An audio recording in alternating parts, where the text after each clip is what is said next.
Antes de qualquer palavra ser dita ao mundo, antes de qualquer milagre ser testemunhado, existiu uma infância. Uma infância silenciosa, quase invisível para a história, mas essencial para tudo o que viria depois. Após o nascimento em Belém, a vida daquela família não encontrou repouso. O ambiente era incerto, instável, e havia uma sensação constante de perigo. Não era apenas uma mudança de lugar, era uma necessidade de sobrevivência. E assim, ainda nos primeiros anos de vida, Jesus foi levado para longe. O destino era o Egito, uma terra diferente em tudo: língua, cultura, costumes. Um lugar onde nada lhes era familiar, mas onde, paradoxalmente, encontrariam segurança. Foi em Alexandria, uma das cidades mais vibrantes do mundo antigo, que a família finalmente pôde respirar. Ali, ideias circulavam livremente. Povos diferentes conviviam. Tradições se cruzavam. Era um ambiente onde o mundo parecia se encontrar. José, com suas mãos calejadas e mente prática, logo encontrou seu espaço. Começou como carpinteiro, mas não demorou a ser reconhecido. Sua habilidade, sua disciplina e sua confiabilidade o levaram rapidamente a assumir responsabilidades maiores. Em pouco tempo, já não trabalhava apenas com madeira, coordenava homens, organizava construções, planejava estruturas. Ele estava construindo mais do que edifícios. Estava reconstruindo a estabilidade da sua família. Enquanto isso, dentro de casa, outra construção acontecia. Maria vivia em estado de atenção constante. Seu cuidado com Jesus não era apenas materno, era quase intuitivo, como se algo dentro dela reconhecesse que aquele menino carregava um destino que ultrapassava sua compreensão. Ela observava seus gestos, suas reações, seu crescimento, sempre com uma mistura de amor profundo e inquietação silenciosa. Mas havia um desafio inevitável. Por mais especial que fosse, ele ainda precisava crescer como uma criança. E isso significava permitir o imprevisível. Na casa onde viviam havia outras crianças. Na vizinhança, mais ainda. Risos, brincadeiras, pequenas disputas, descobertas simples, tudo aquilo que forma a infância humana. Maria hesitava. Seu impulso era proteger, preservar, manter o controle. Mas José compreendia algo essencial. Sem convivência, sem interação, sem experiência, o menino não se tornaria completo. E então, pouco a pouco, ela cedeu. E Jesus foi para o mundo. Brincou com outras crianças. Correu pelos espaços abertos. Experimentou a simplicidade da infância. Caiu, levantou, riu, aprendeu. E, nesse processo aparentemente comum, algo extraordinário acontecia. Ele estava aprendendo a ser humano.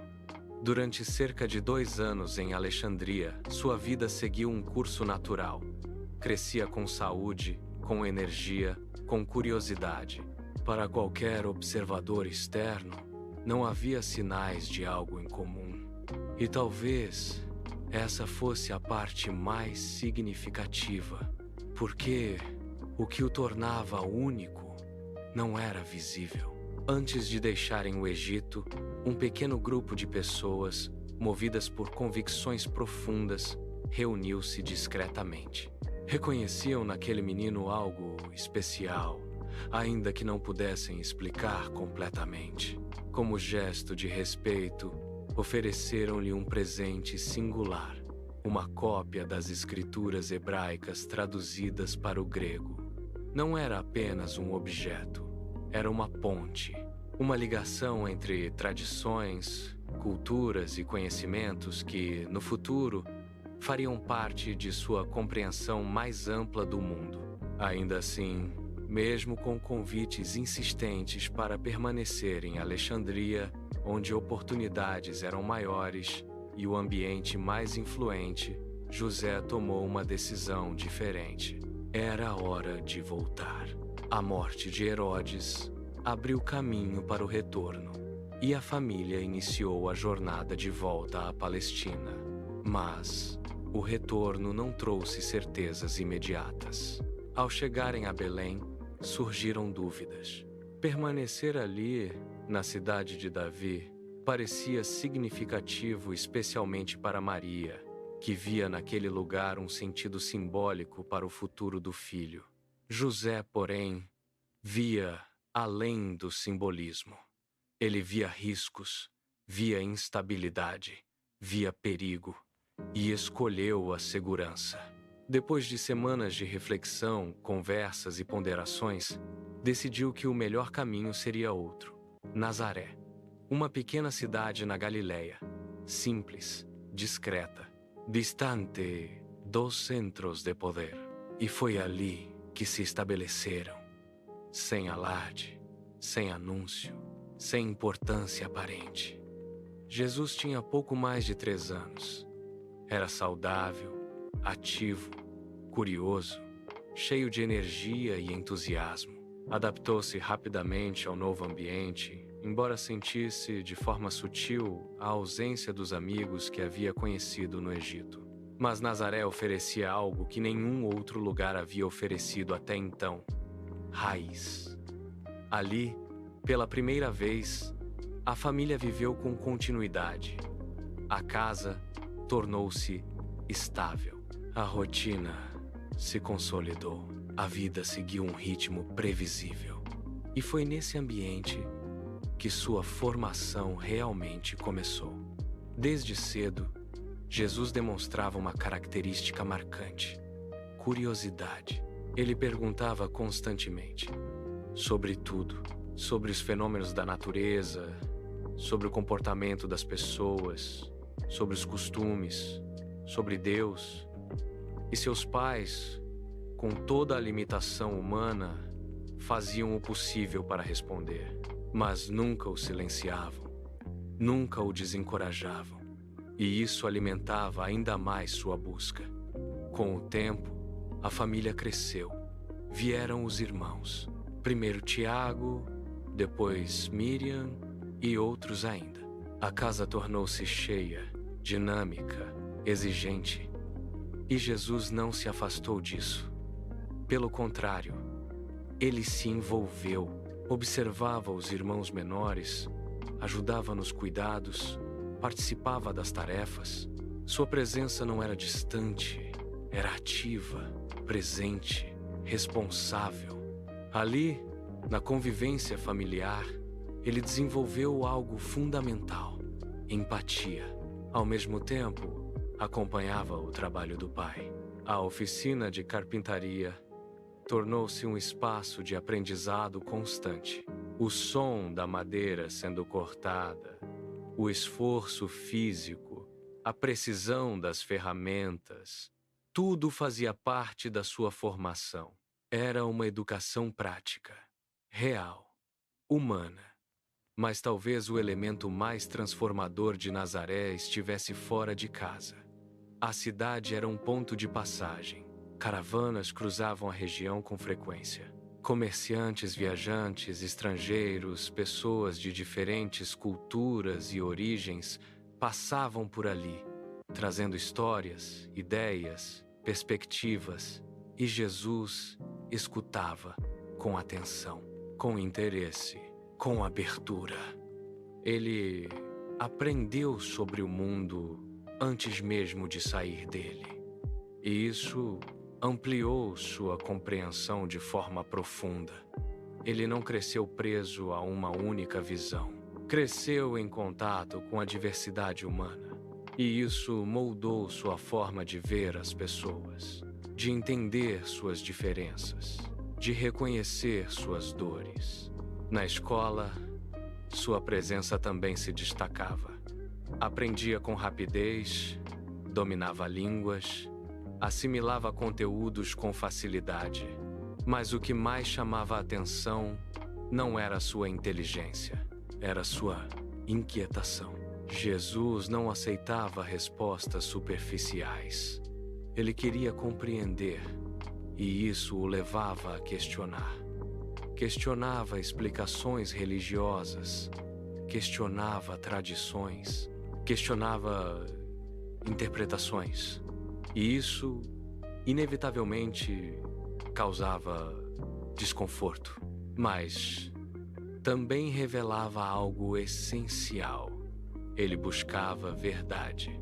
Um episódio simples marcou profundamente esse período. Ao presenciar um fenômeno natural e buscar explicação, ouviu do próprio pai: "Eu não sei." Foi um momento silencioso, mas transformador. Pela primeira vez, percebeu que nem mesmo aqueles que guiavam sua vida tinham todas as respostas. E isso mudou algo dentro dele. A partir dali, sua busca deixou de ser apenas curiosidade. Tornou-se consciência, observação, reflexão e, pouco a pouco, algo mais profundo começou a emergir. Um senso de propósito, ainda indefinido, ainda incompleto, mas presente. Ao mesmo tempo, crescia um conflito interno entre seguir aquilo que lhe era ensinado ou compreender por si mesmo, entre honrar seus pais e ser fiel às próprias convicções. Era um equilíbrio delicado e exigia maturidade. Com o passar dos anos, essa tensão aumentou não de forma dramática, mas constante. Até que, por volta dos 12 anos, ocorreu uma experiência decisiva: a viagem a Jerusalém. Era sua primeira participação na Páscoa. A jornada foi feita em grupo, junto a outros peregrinos. Ao longo do caminho, histórias eram contadas, tradições relembradas, lugares históricos observados. Mas o momento mais marcante ainda estava por vir. Ao chegarem ao Monte das Oliveiras, Jerusalém apareceu. Diante dele, majestosa, imponente, carregada de significado. O templo se erguia como o centro espiritual de seu povo. Multidões circulavam, sacrifícios eram realizados, rituais eram cumpridos. Era grandioso, era impressionante.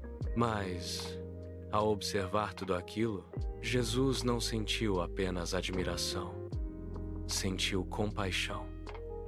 Uma compaixão profunda, silenciosa, quase impossível de descrever. Ele via além das estruturas, além dos rituais, além das aparências. E, naquele instante, algo dentro dele se alinhou. Ainda não totalmente compreendido, ainda não completamente definido, mas real. A percepção de que sua vida tinha um propósito.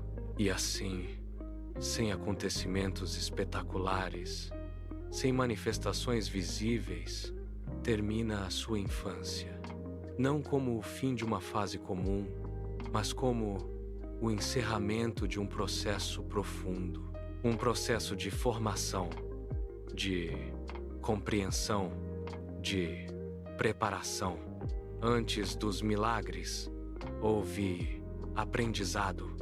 Antes da missão, houve silêncio. Antes de ensinar o mundo, houve um menino aprendendo a entendê-lo. E talvez seja exatamente isso que torna essa história tão poderosa.